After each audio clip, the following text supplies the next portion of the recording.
가수 진미령, 하얀 민들레와 미운 사랑을 부른 우리가 잘 아는 가수입니다. 그런데 오랫동안 많은 사람들이 진미령을 화교로 알고 있었습니다. 아마 그렇게 알고 계신 분도 있을 겁니다. 하지만 그건 사실이 아니었습니다. 진미령은 한국인입니다. 진미령이라는 이름도 예명으로 알려져 있습니다.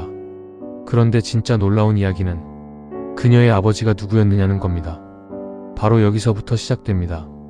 그의 이름은 김동석, 대한민국 육군 장교였고 미국이 기억한 한국전쟁 영웅이었습니다. 하지만 정작 우리 한국인들은 그 이름을 거의 모르고 있습니다. 딸은 유명했지만 아버지는 잊혀져 있었습니다. 오늘은 진미령의 아버지이자 보이지 않는 전장에서 싸웠던 김동석 대령의 이야기를 들려드리겠습니다. 그의 이름은 김동석입니다. 1923년 함경북도 명천에서 태어났습니다. 북녘 땅에서 나고 자란 청년이었습니다. 그는 대한민국 육군 장교가 되었고 계급은 대령이었습니다. 우리가 보통 기억하는 전쟁 영웅들은 별을 단 장군들입니다. 전선을 지휘하고 사단을 움직이고 큰 작전의 이름 앞에 서 있는 사람들입니다. 하지만 김동석은 달랐습니다. 그가 싸운 전쟁터는 눈에 잘 보이지 않는 곳이었습니다. 총성과 포성이 울리는 전선이 아니라 침묵 속에서 정보를 캐내야 하는 곳, 바로 첩보의 세계였습니다. 정보를 다루는 사람은 이름을 남기기 어렵습니다. 작전이 성공해도 그 공을 크게 말할 수 없습니다. 누구를 만났는지, 어떤 정보를 얻었는지, 어떻게 적의 움직임을 알아냈는지 그 모든 것이 오랫동안 비밀이기 때문입니다. 그래서 김동석은 나라를 위해 중요한 일을 하고도 오랫동안 사람들의 기억 밖에 있어야 했습니다. 1950년 6월 25일 한국 전쟁이 시작됐습니다. 북한군은 빠르게 남쪽으로 밀고 내려왔습니다. 서울은 전쟁 발발 사흘 만에 함락됐고 국군과 유엔군은 낙동강 방어선까지 밀려 있었습니다. 대한민국은 무너지기 직전이었습니다. 그때 김동석은 수도 경비사령부 제17연대의 장교로 싸우고 있었습니다. 1950년 7월 경상북도 상주 화령장 일대에서 중요한 전투가 벌어집니다. 북한군 정예 부대가 낙동강을 향해 내려오고 있었습니다. 이 길목을 막지 못하면 방어선은 더 위험해질 수 있었습니다. 김동석과 부대는 지형을 이용해 적을 끌어들였습니다. 좁은 길목, 불리한 숫자, 하지만 유리한 지형. 그들은 그곳에서 북한군에게 큰 타격을 입혔습니다. 이 전투가 바로 화령장 전투입니다. 한국전쟁 초기 국군이 거둔 값진 승리 중 하나였습니다. 젊은 장교 김동석은 전장에서 이미 자신의 능력을 보여주고 있었습니다. 하지만 그의 진짜 활약은 총을 들고 싸운 전투보다 눈에 보이지 않는 전장에서 더 크게 드러납니다. 1950년 9월 전쟁의 흐름을 바꿀 거대한 작전이 준비되고 있었습니다. 바로 인천 상륙작전입니다. 메가더 장군의 이 작전은 엄청난 도박이었습니다. 성공 확률이 매우 낮다는 말까지 나왔습니다. 이 작전이 성공하려면 딱 하나가 필요했습니다. 바로 정보였습니다. 적이 어디에 얼마나 있는지, 어디가 비어있고 어디가 막혀있는지 그 정보 하나에 수많은 목숨이 걸려 있었습니다. 바로 이때 김동석이 미군과 함께 일하게 됩니다. 육군본부 정보국에 파견돼 첩보 임무를 맡게 된 것입니다. 그는 적진에 사람을 보내고 정보를 모으기 시작했습니다. 포로를 신문하고 북한군의 배치와 이동을 캐냈습니다.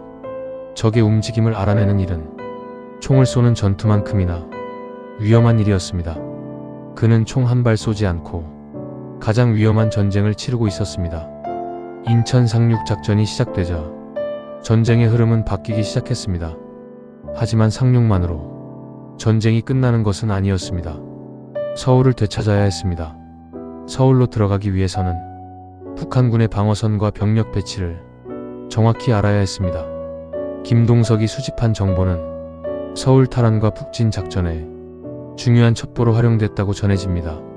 어느 길로 진격해야 하는지, 어디에 적이 집중되어 있는지, 어디가 상대적으로 약한지, 이런 정보가 작전 판단에 도움이 되었습니다. 우리는 전쟁을 떠올릴 때 전차와 포격과 병사들의 돌격을 먼저 생각합니다. 하지만 그 모든 움직임 뒤에는 정보가 있었습니다. 정보가 없으면 작전은 도박이 됩니다. 정보가 있으면 작전은 계획이 됩니다.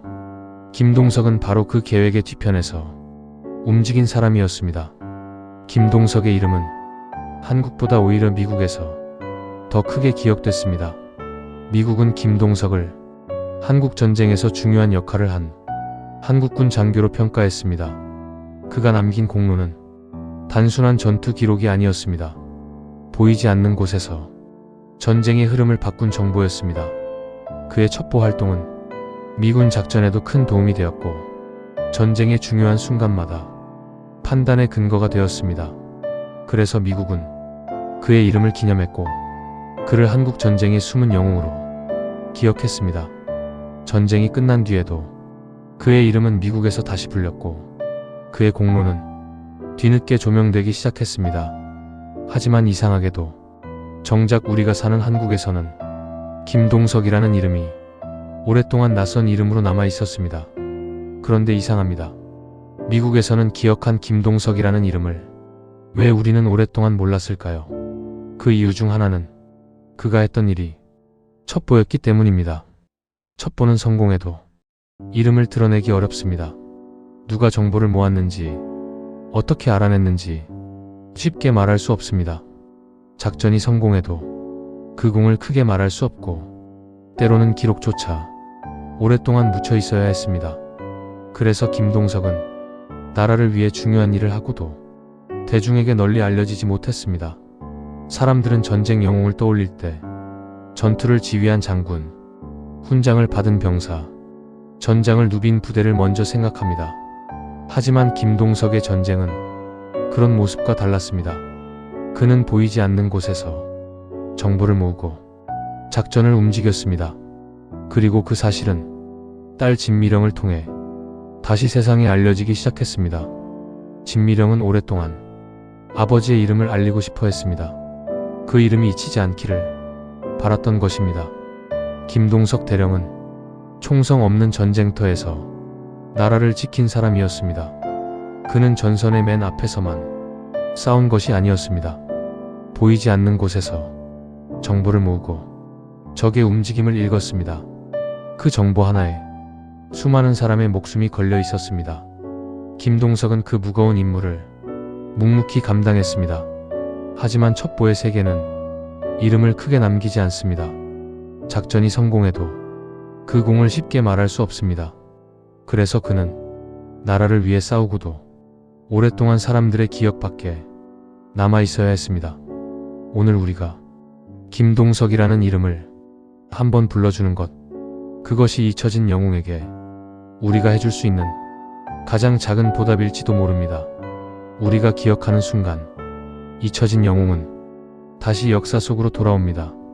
오늘 김동석이라는 이름을 처음 아셨다면 댓글에 김동석 3글자를 남겨주세요.